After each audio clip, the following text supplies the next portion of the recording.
ত্রিপুরায় পেট্রোল ডিজেলের সংকটে বিপন্ন জনজীবন। ত্রিপুরার পার্শ্ববর্তী রাজ্য অসমের কাছাড় জেলা ও নিম্ন অসম এবং মেঘালয়ের পার্বত্য এলাকায় সোনারপুরে প্রবল বৃষ্টির কারণে ধস পড়ায় জাতীয় সড়ক সহ রেল যোগাযোগ ব্যবস্থা মুখ থুবড়ে পড়েছে, যার ফলে ত্রিপুরায় পৌঁছতে পারছে না পেট্রোল এবং ডিজেল। সড়ক ত্রিপুরায় পেট্রোল এবং ডিজেলের সংকট দেখা দিয়েছে, যার কারণে ত্রিপুরা সরকার গত কিছুদিন আগে জ্বালানি তেলের উপর রেশনিং ব্যবস্থা চালু করেছে। তেল তো খুব কম আইতেছে আমাদের গুয়াহাটি, আগে তো ধর্মনগর থেকে তেলটা আইতো, এখন ধর্মনগর একবারে কম।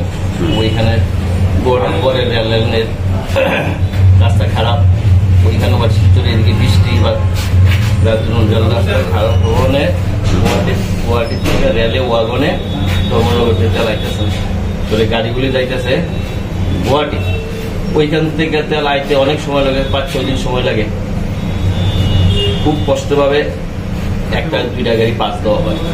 তাহলে এই গাড়িগুলি 2-3টা বা 3টা পাম্পে মিলিতভাবে তেলটা দেওয়া হয়,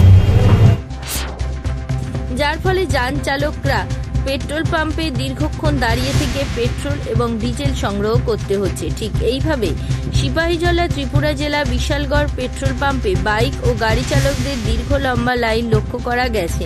প্রখর রৌদ্রের তাপকে উপেক্ষা করে দীর্ঘক্ষণ লাইনে দাঁড়িয়ে যানবাহন চালকরা পেট্রোল এবং ডিজেল সংগ্রহ করছেন। যান চালকদের লাইন এতটাই লম্বা ছিল যে পেট্রোল পাম্প ছাড়িয়ে রাস্তা পর্যন্ত চলে এসেছে লাইন। রাস্তার গাড়ি চালকদের লাইন থাকায় আগরতলা সাব্রুম জাতীয় সড়কে দীর্ঘ সময় ধরে বন্ধ হয়ে পড়েছে গাড়ি চলাচল। জ্বালানি তেলের জন্য গাড়ি চালকদের লাইনের ভিড় সামাল দিতে বিশালগড়ের ট্রাফিক পুলিশ কর্মীরা ও চেষ্টা চালাচ্ছেন, কোনো কিছুতেই এর ভিড় সামলাতে পারছেন না তারা। পেট্রোল পাম্পে পেট্রোল এবং ডিজেলের সংকট থাকলেও বাইরে কালোবাজারিভাবে জ্বালানি তেলের কোনো সংকট নেই।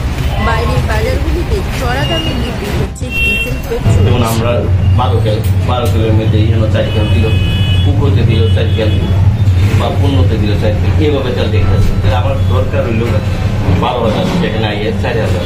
তাহলে একটা সিস্টেম সেখানে বেশি, কাস্টমার বেশি, যোগান কম, যার ধরুন আমাদের এই যেন অবস্থা। এখন মেইন সমস্যাটা তো রাস্তা, ওয়াগনে তো তেল যাইতেছে না মনে করে, আর যে কয়েকটা গাড়ি গুয়াহাটি যাইতেছে সেটা আইতে অনেক সময় লাগতেছে। একটা বাইকে কতটুকু তেল দেওয়া হইতেছে? 200 টাকা, গভর্নমেন্ট করে দিয়ে 200 টাকা, মানে রেশনিং যে ব্যবস্থাটা করছে আমাদের এসডিএম সাহেব।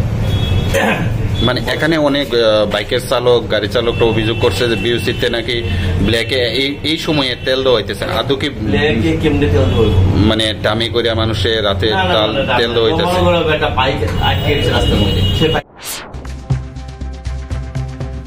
বাইরের বাজারগুলিতে ডিজেল পেট্রোলের কালোবাজারি রুখতে এবং এখনো পর্যন্ত প্রশাসন কোনো ব্যবস্থা গ্রহণ করছে না। ত্রিপুরা থেকে বিক্রম কর্মকারের রিপোর্ট, জেলার বার্তা।